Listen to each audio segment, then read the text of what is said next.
What's up, everyone? Welcome to the Quadcast, the show where we get real, get raw, and get loud about mental health, substance use, and the fight to take our lives back. Each episode, we're cutting through the stigma, dropping knowledge, sharing stories, and bringing the heat with guests who have lived it and aren't afraid to talk about it. So turn it up, lock in, and let's break barriers, spark change, and build a community that refuses to stay silent. You're tuned into the Quadcast, and let's get into it. You can find us on Patreon, Facebook, Instagram, or email us. The Quadcast is always looking for new guests, whether you're individuals that have experienced it, you're in law enforcement, treatment programs, nurses, doctors, or anyone that just has something to say. Come share your story with us on mental health or substance abuse. Warning, there's cussing in this video. If you don't like swear words, well, you're watching the wrong damn show.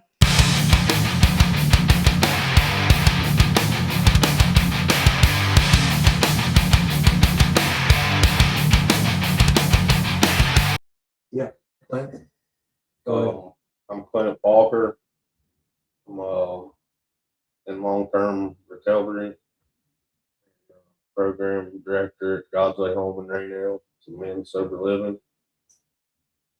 I'm from Greenbrier County.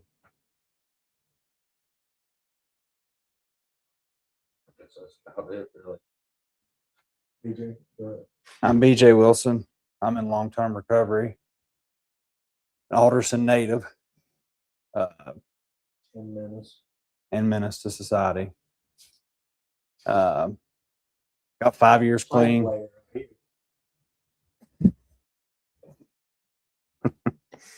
I'm gonna do this all. Oh boy. I got 5 years clean. I lived, my addiction started in 2009. Prescription pain pills, and several years after that, I got caught abusing them, so they took them from me, and I started the street drugs and alcohol, and partying was my life in my 20s. And then October 13th of 2020, God changed my life. So that's part of my story. We'll dig a little bit deeper into that as we go. Yeah. We're glad you're here. Yeah, me too. Next. I'm Andrew Bales. Anybody watching, we're not having an intervention. These aren't criminals. I'm Andrew Bales. I'm the director at God's Way Home and Sober Living that Clint's talking about. And it's the program that BJ went through and graduated, and pastor at Brent Hill Tabernacle. Glad you're here. Yes, sir. Didn't know you was coming, but glad you guys came. More the merrier. Next. Matt Thornton, Greenbrier County QRT. I was in active addiction for 15, 20 years. I've been in long-term recovery from drugs and alcohol for about 7 years, a little over 7 years. My clean date is October 13th, 2018. Hey. Right on, bro. Yeah. Didn't know that. Now I just try to help people out of active addiction. How long have you been with QRT? I've been doing QRT about a year. I was peer support at God's Way Home for about 2 years before that. Next. My name's Anthony Williams. His voice is so low, you may have to talking to his chest. I'm Anthony Williams. I'm the baby at God's Way Home right now. Y'all don't laugh. I've been the baby my entire life. Well, I'm from Morgantown. On my road to long-term recovery. Were you always in the Morgantown area? No. I grew up in Pittsburgh. Okay. And then, that. yeah. You don't like football, do you? Yeah. No. That's what I was thinking. I was going to go there. I wasn't mean. I'm on here to be mean to PJ. Well, guys, appreciate y'all coming and sitting down and digging into this side of things with me. Yeah. Just off the top, is there anything that you guys want to touch on right away before we dig into anybody's stories or kind of go down that route that you want to put out there and highlight the biggest thing? I know Just you mainly guys here are- to hopefully that someone behind that screen today will hear our testimonies and what God can do for you and turn their life around. I think that's one big thing that I want to touch on today is the spiritual side that you guys have all had a connection to throughout your journeys. A lot of people don't see that the spiritual side of things, and tend to fight battles on their own. So that side of things is a big portion of what I think people could really use to look into. Yeah. Well, you guys want to dive into your stories a little bit? We can kind of talk amongst, just have a conversation out of it. And Yeah. ask questions as we go. And kind of get into that, and we'll dig into some other stuff. Yeah. Clint, you want to start, or you want somebody else to start since you start with the introduction? I'll go ahead. So I guess it was probably around 2007, 8. We we all just used to go up on the mountain and drinking and everything, and then that's whenever the pill epidemic come through. And When you say, not to cut you off, when you say pill epidemic, you mean a certain type? yeah, well, I mean, it was already full blown, I would say, at that point with Oxycontin and everything else. I mean, I'm giving you rough estimated years. It's probably prior to that. I don't even know. I kind of missed the Oxycontin pill days with my law enforcement career. I caught the Opana, the big meth kick. It was everywhere. Heroin was Starting really to come starting to in. get big. Mhm. I think it's roughly about it. In the Detroit days, but Detroit was in everything. It continued. But we we started, I guess drinking wasn't enough. So everybody's parents, uncles, cousins had pain pills somewhere, and I don't know, we just did them. And What were you? And this is going to get deep. But what were you trying to escape with your substances? at the time, nothing. I mean, growing up, it was good. I mean, my dad, he wasn't ever there. He left whenever I was 1, something like that. But like nothing. I mean, I grew up in church, and which I was always the black sheep. There's one I understand. Yeah, and DJ's got to come. yeah, and so I mean, to this day, I don't know of any trauma that would attribute to me making decisions to use pain medication. Like, there's none. There might be one locked away somewhere, but as of today, I don't.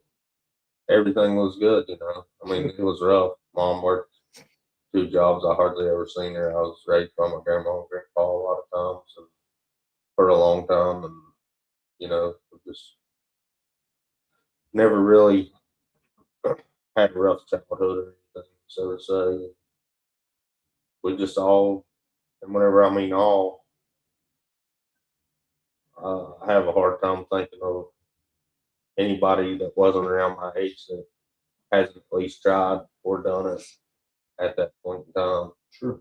There's another thing like drinking a beer, really, for a lot of people, and that's what we all thought it was, And some people at the time never carried it on, and some of us did. That goes back to like earlier. There wasn't resource then. There wasn't terminology then that there is now. Like there's an addiction now. There's rehabilitation now. And at that time, rehab was for some people that was just scum of the earth in some big city living in a box on the street or something. You know, and Do you think that stigma with treatment has changed this day and time? all them drastic. It's But there's still a stigma around yeah. with a lot of people.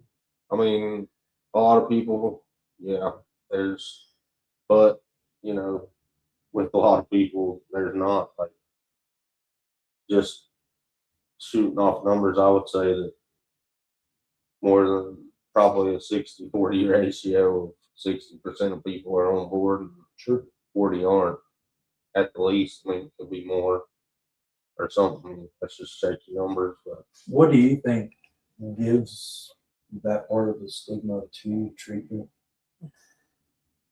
with with that percentage of people that have the negative thoughts about it? they've never one-on-one had to deal with it, or, you know, they're from families that don't have any addiction really in their family, and you know that's who I feel like, you know, they just people who haven't had to deal with it. Sure. You know, but in the reality, we all deal with it some way, tax dollars, something, every bit of it. But you know, it's a lot different for families whenever their son or, you know, their spouse or whoever gets on it. And you know, we're at a time now where it's pretty much just about everybody's had to deal with it some way, shape, or form. Well, I mean, we sit here and there's 5 of you in front of me from all different walks, and somebody has dealt with it in some way in a different aspect throughout their entire life. You weren't really trying to escape anything, but everybody was doing it at that point, and it was just normal. That's different from BJ's story or his story. It doesn't discriminate. It's, that's one of the things that I try to push. It doesn't discriminate. Mental health doesn't discriminate. Addiction doesn't discriminate. It can happen to anybody. I was addicted to the pain medicine that I came out of the hospital before I went to rehab. It's not that I even knew that I was addicted, but I was on it for so long that it was in my system so much that I was addicted to it. So, there's that aspect as well. It doesn't discriminate. I was in law enforcement. And I never touched dope in my life, but accident, get shot and end up 5 weeks in the ICU on the strong pain medication. Dilaudid was what I was addicted to. But I guarantee you, if I had some right now, I would say no. Because I still remember the feeling laying in the bed and them giving it to me. My mom can tell you that there were times that I would literally ask for it. They're like, you want some pain medicine? I'm like, Dilaudid. That's it. Yeah. Because I could literally lay there in bed and feel it go through my entire body. Yeah. And after that, there was nothing. But that's irritating. Yeah. But that's how things get started. Absolutely. It's easy as that. I think Easy too, as a if I can, work-related injury. oh yeah, That's where, from there till I got hurt at work, and, we were still doing those things, and then I got a prescription. So pain was the Roxy's, and, I was 19 at that time, and then it was on. You're getting prescriptions for the Roxys and everything else? Jesus. And this was on. It was 90 and 90. And that's when it all really turned. But still, yet at that point in time, there was no, they didn't hand you a pamphlet saying you might have a substance abuse issue or this could turn into that. And they were just so That plentiful. was before the commercials on TV. Yeah, that was before you could go to Palm Beach, Florida. And not in California. Yeah. But yeah, there wasn't none of that. And it was so plentiful that what problem do you have because you're high functioning because you have it all the time. Like if you don't have it, your friends got it, or, It was everywhere. Yeah. Even if you didn't have it, even if you weren't getting script for it, somebody was, Yeah. and it was everywhere. And, it was just a spiral. Ended up not working anymore, in and out of jail all the time. And I finally, I didn't surrender or nothing, but I got put on Suboxone, and I was on it, I guess, about 4 years. Prescribed, not prescribed, they eventually cut you off later on after you done failed a boo-boo screens, and you tie the doctor's hands that they're probably going to go to jail. They're writing another script, so they didn't. And it did kind of help me get on my feet for a minute and see that I could live a better life. And but at the time, I don't think that I wanted to. And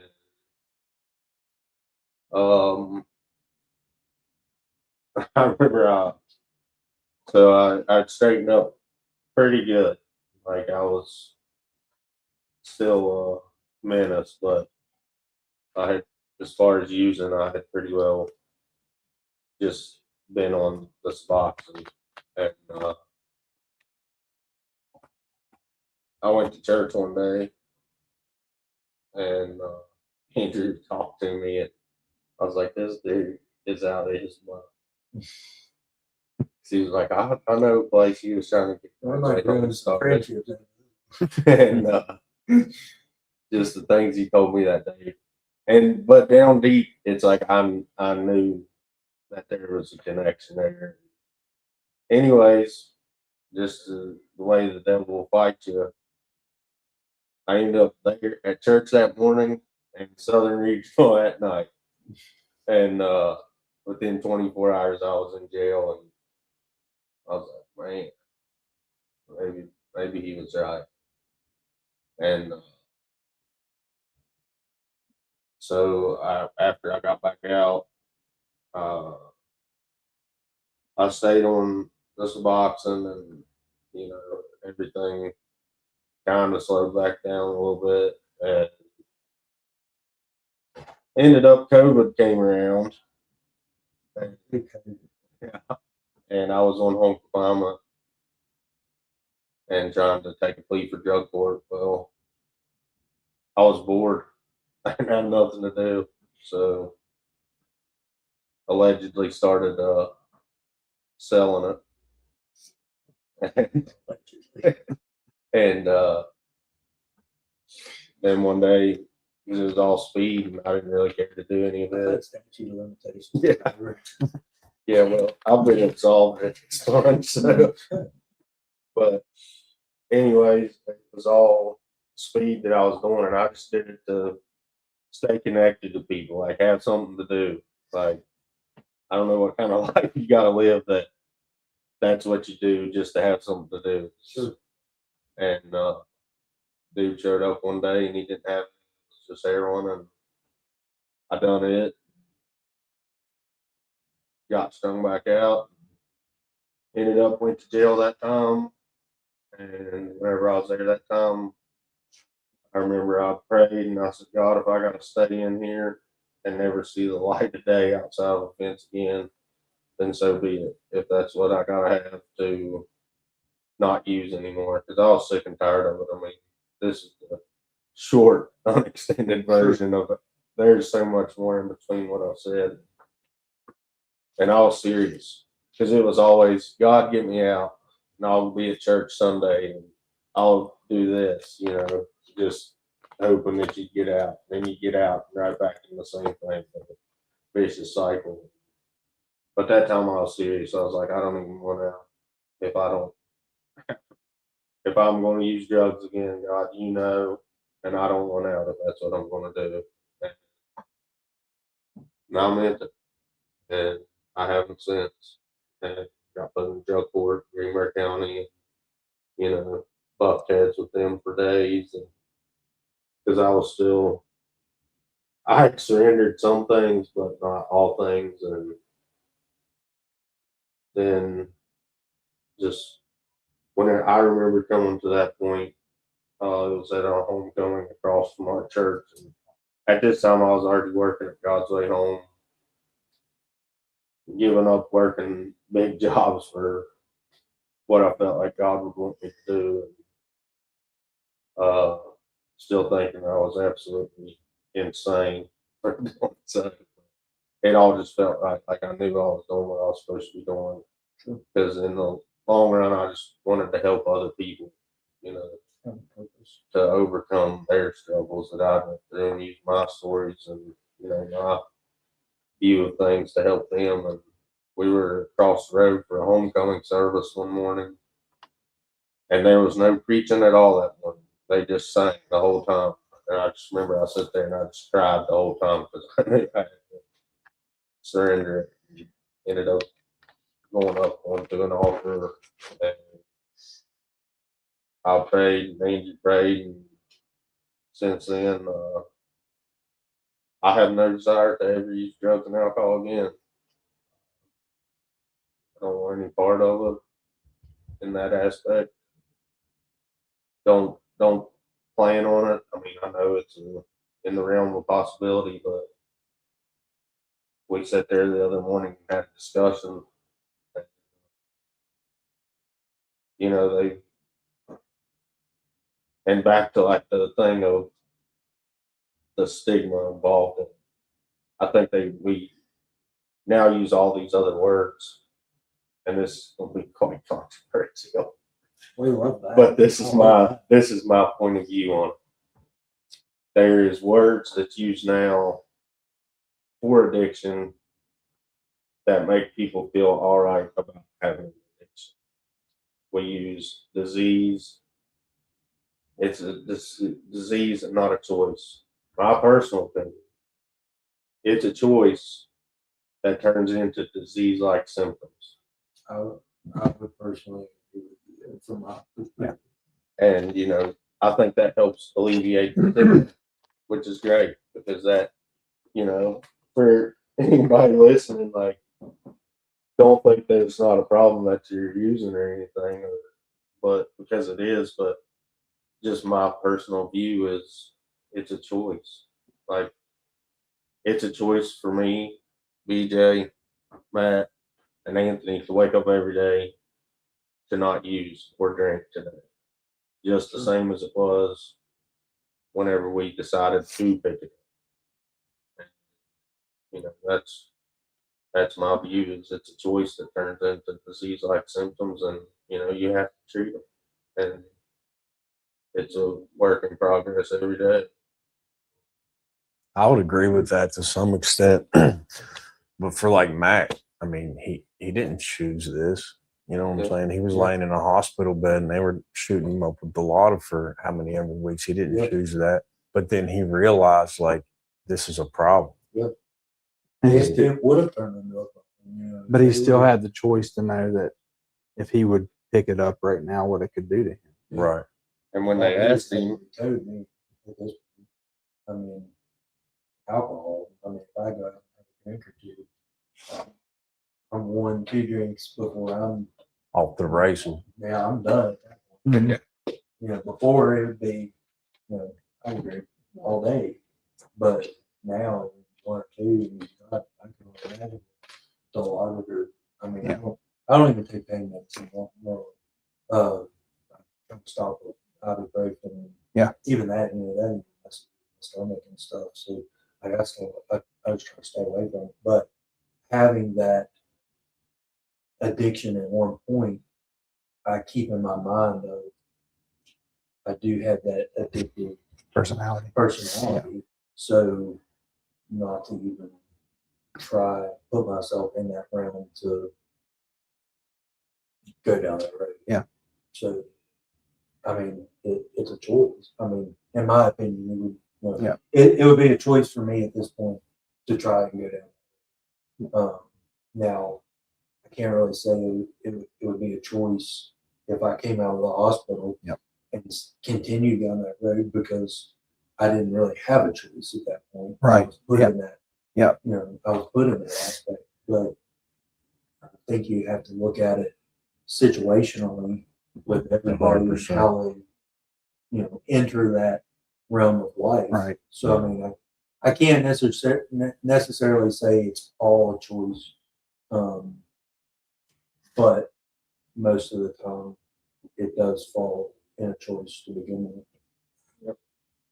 Now, you know, people that end up in work-related injuries, and you know, I think at some point you have to put a lot of that on the doctor's shoulders. Yeah. Because of the prescribing aspect. Yeah. You know, I think, you know, a lot of doctors go from, they just jump straight to the highest tier of pain medication, you know, hydrocodone or whatever. I don't even know what they mostly prescribe anymore, but I think if you have to go to the highest thing first, you know, there's things underneath of it that you could try first to see if it would even alleviate the pain that you're dealing with. It's not as addictive as some of the other things. So in that aspect, you know, not necessarily a choice, but you have a choice to speak up and ask for something a little bit lesser. And because, you know, people know what that stuff can do to you. So it's all in how you look at it, really. And each and every one of you probably look at it a little bit differently. Yeah. Because you've all experienced it differently or entered it differently. And regardless of the start, whether it was a choice or regardless, you have to make a choice to end it. You have to take accountability. Yeah. And that, I think, the message that needs to be Accountability. sent is you have to make that conscious choice. You have to make the executive decision. It's like, I'm not living this way anymore. I'm not doing it. And not just make it the choice, but then follow through with it. And that's the hard part. That's when you really dig into recovery. That's the day to day, just, you know, Doing the work and staying the course. Yeah. That's and like these guys have said, you make that choice every day. You wake up every day with that, and you know, it's like, I'm going to choose life. I'm going to choose, you know, my family, my job, my career, my whatever the things that you live for. I'm going to choose that over the addiction. Each day is a new day. Yeah. If you don't have the same mentality, wake up with the same mentality every day, you're going to find yourself going back down the road or having those thoughts to go back down the road. You know, it's like mental health. You know, if you wake up and say every day is going to be a bad day, you're going to have a bad day. It's going to be a bad day. Yeah. You know, like something that I've had to do for years. Yeah. You know, can't wake up and dwell on it because you're going to sit around all day and do something. Be grateful for what you do have and have some gratitude, and it changes things. It really does. It helps you. Dealing with life on life's terms is the hardest part of it. Life's hard. Life sucks. It is. Life will kick you in the pants more times than not. Me and Matt were talking on the phone the other day. He called me about one of the guys that we've all known and tried to help. He'll straighten up for a little bit and then he's back out, and it was like, man, that guy got a hard time getting clean. It's like, no, he has a hard time staying that way. and I don't even know what was going on that day, but I told Matt, it's like, life is hard, but I remember those times of bouncing in and out of rehabs, and it was just so easy. Like, it was a lot easier just to do that. Somebody was making your food. What you have to do? Make your bed when we get up, and then you just go to class, and your bills are paid, and like it was just like this moment of like I see, that now life is so hard day to day compared to like it was so easy to just bounce in and out of place to place, and that's the part that always gets people is you get comfortable doing stuff like you relapsing and complacent, yeah, not really aware of what's going on around you because you've kind of escaped everything around you being away from it. yeah, and the whole time your addiction is just on your back doing push-ups, amping up to take off. We've had guys come in the program that I feel like they're addicted to the programming, and it's like, or that process, Yeah. what he's Do you talking. think it's because of the structure that they actually have structure that they It's never had before? I think it's or- about surrender, man. That daily surrender. I don't really know how to explain it. The guy that we're talking about, I mean, he's been in and out of the same process of detox, 28 days, sober living for 6 months. He's been in that process for 10 years. Like what? I know what it takes. I know what it takes. And that is full surrender to God. If you are missing God, you're missing everything. You're not going to be happy. You're not going to find joy. You're not going to have a good life. I mean, you might for a little while, but you're going to be empty. It's always just temporal. Yeah. It's just that day to Stay day in the surrender, always man. pleasure in the season, but it comes to an end pretty much. And I think, like we was talking about earlier, about the faith side of things, it's a proven statistic right now that a faith-based programming has a higher success rate than a non-faith. And that doesn't mean just program. That means if you're just going to AA or NA recovery, but you put your higher power as God, there's way more success in long-term recovery in a life of not using and drinking anymore when you put Christ at the front of it. I would say a lot of that comes from the commitment to the faith and the spiritual side. Would that be correct? It's real. It Gives you something to connect to and live in. But the thing you're connecting to is real. Right. It's real. and you talk to 100%. and you talk to the spiritual side, like we're talking about the spiritual side of it. The Bible says when we're born again, when we're saved, the Holy Spirit comes into us to help us. So it's not just me believing in this external being, God, and having that connection. Because I mean, you can pick that tree out there.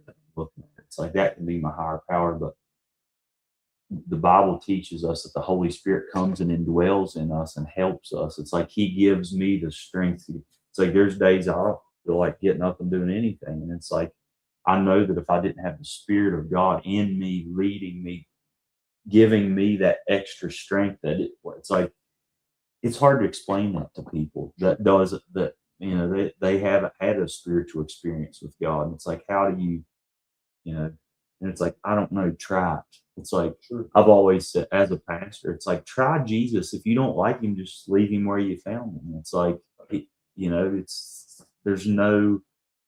not going to cost you anything other than time. Sure. And it's like, I promise you that if you'll give into it, it's like the best thing you'll ever do, because it's that additional spiritual empowerment that He gives us that makes the difference. And it's regardless of drugs or alcohol in any part of our life. Like there again, it's my opinion and my perspective, but it's like we need that. I mean, we were created. God, if you believe in Creator God, that He created us to serve a higher power. We're all. It's like that's why we turn to these things, the drugs, alcohol, sex, whatever our crutch is or our vice, whatever, however you want to say that. I'm good BJ already, but playing fight.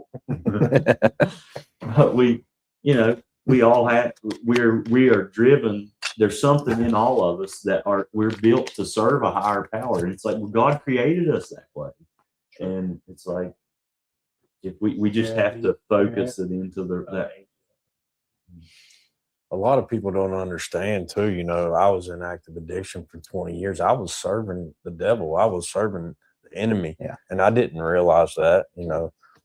I've been a believer of God my whole life. I was brought up in church. I was saved at 12 years old. And it's like, as soon as I got saved, that's when I started doing all kinds of crazy crap. And it was the devil trying to, it's like, I can't let this happen. I'm not going to let this guy go any further in this. I'm going to destroy him before I let him go further.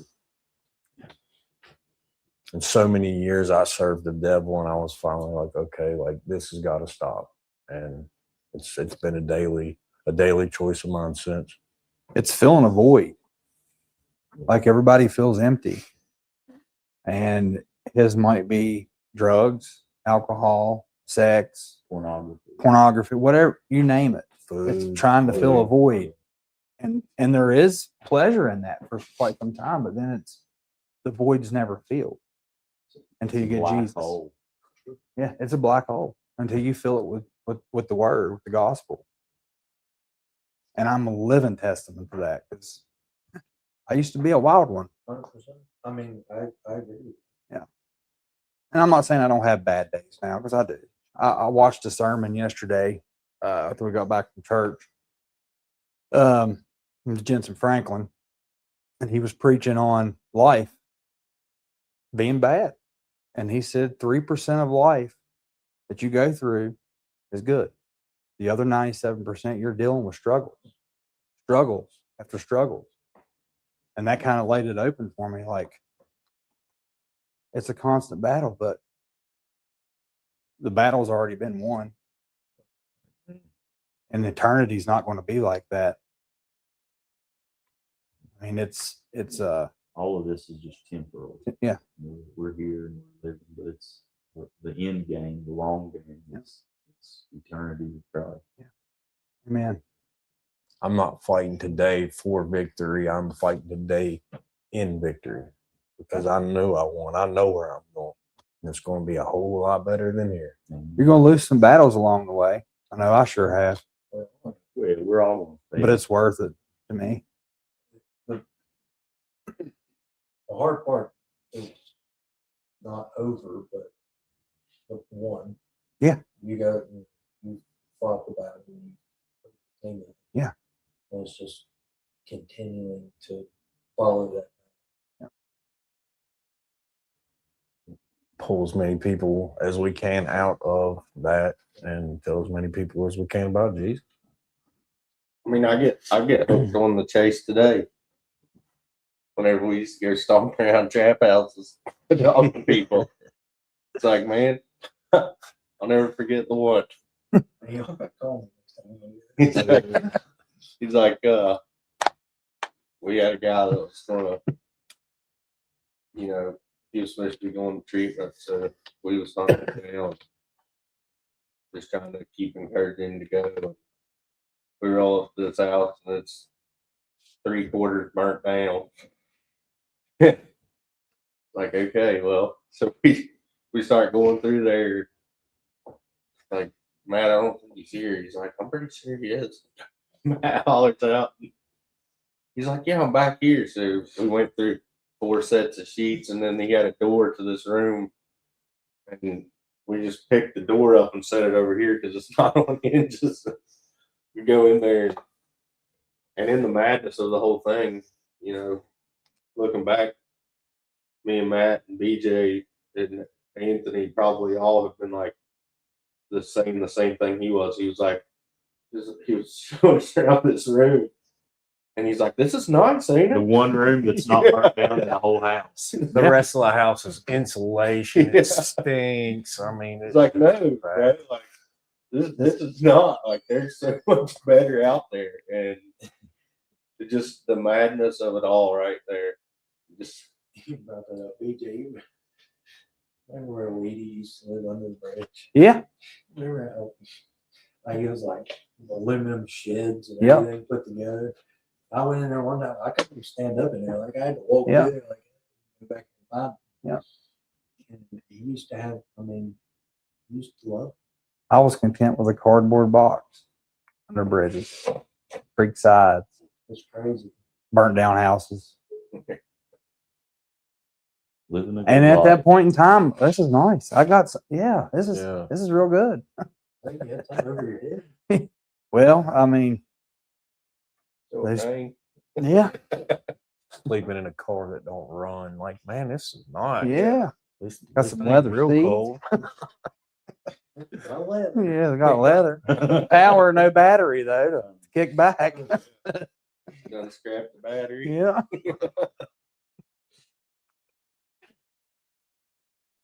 You can laugh about it now. It's yeah. Oh, man. But I mean, it is wild to think about. Yeah. Just from the people that I used to encounter, it's wild as to what you live in and are okay with. Yep. When you're in that state of mind. Don't think it's that you're necessarily okay. It's not what you're worried about. Right.